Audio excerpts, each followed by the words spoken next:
On a quiet evening in Chelmsford, Essex, police received a strange call. It was about a welfare check at the home of John and Lois McCullough, an elderly couple who hadn't been seen for years. When officers arrived, their daughter, Virginia McCullough, greeted them at the door. She seemed calm, too calm. My dad's body's in there. Right, okay. What about your mum? The house felt off. It was quiet, but something was wrong. A strange smell lingered in the air. As the officers walked through the house, they noticed sealed areas that seemed suspicious. What they found would shock the entire town. John and Lois's bodies, carefully hidden and left to decay for 4 years. This wasn't just a crime, it was a mystery.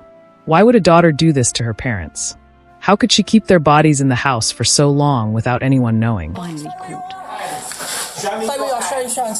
The investigation would soon uncover secrets no one could have imagined. The McCulloughs seemed like a happy family.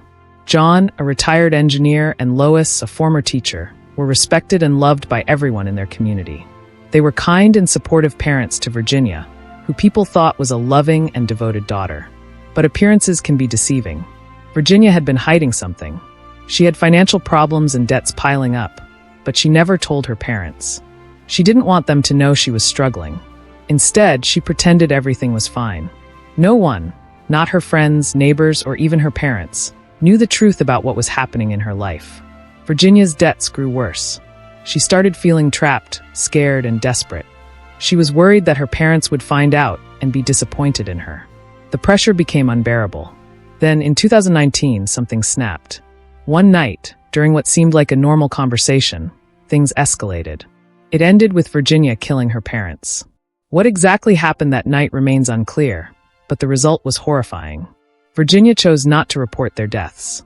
Instead, she hid their bodies in the house, sealing off the rooms where they lay.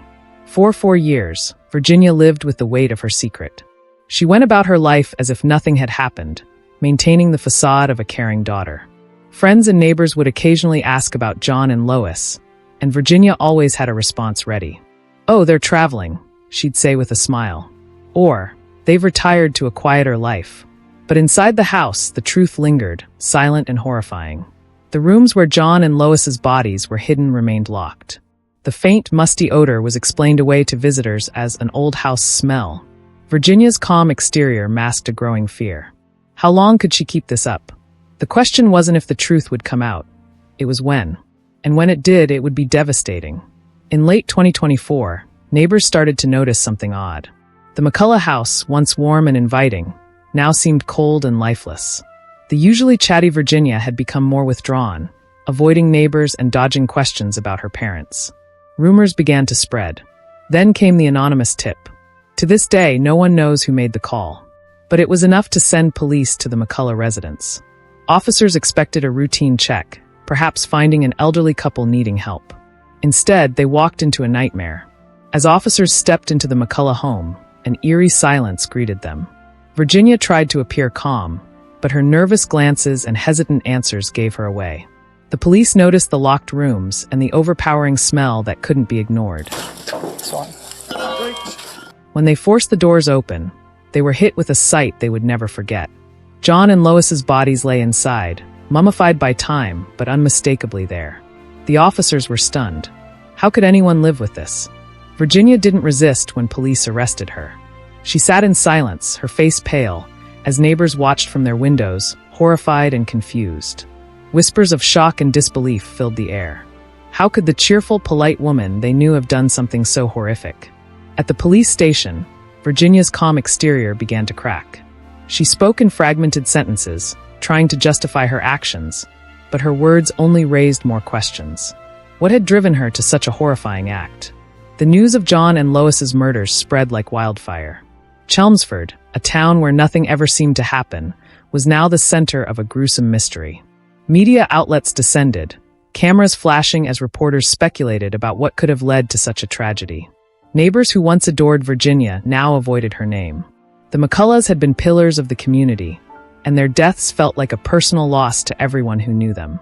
When Virginia's trial started, the courtroom was packed.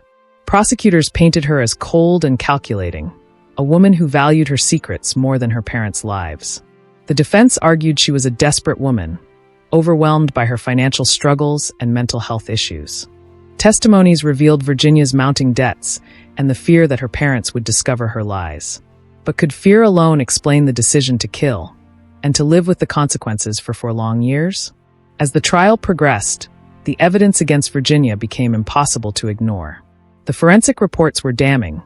John and Lois had been killed violently, their injuries suggesting a brutal confrontation. Detectives detailed how Virginia had hidden their bodies, sealing the rooms to conceal the smell. The most chilling piece of evidence was Virginia's own behavior. Bank records revealed that after her parents' deaths, she continued to withdraw their pension money, keeping up the illusion that they were alive. This financial motive painted her as not just desperate but deliberate. The jury watched in stunned silence as photos of the crime scene were displayed.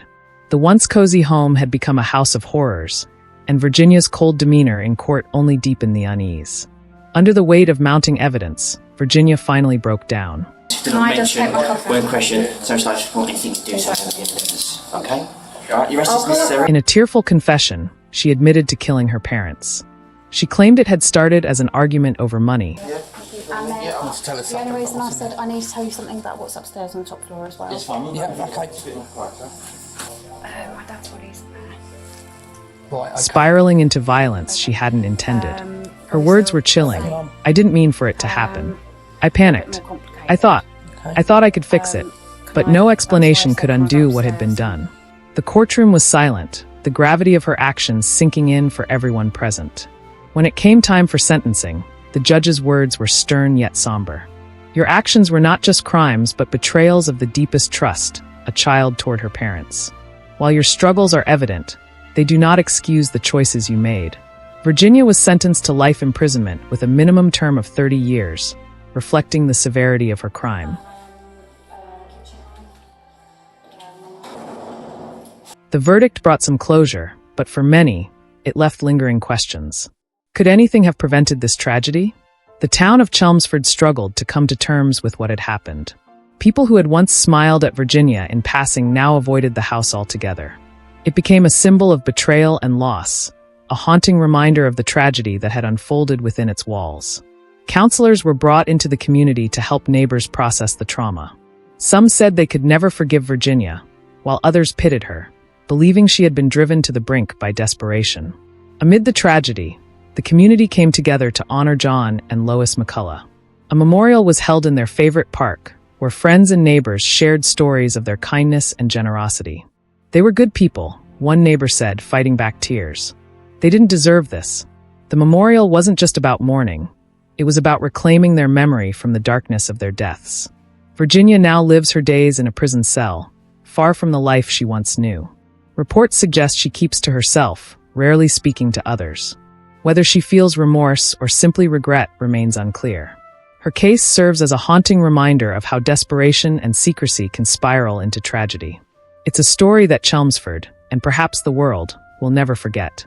The story of John, Lois, and Virginia McCullough is one of love turned to betrayal, of trust shattered in the most unimaginable way. It's a reminder that even in the most peaceful places, darkness can linger beneath the surface.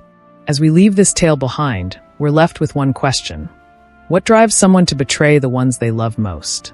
Sometimes, the answers are as haunting as the questions themselves.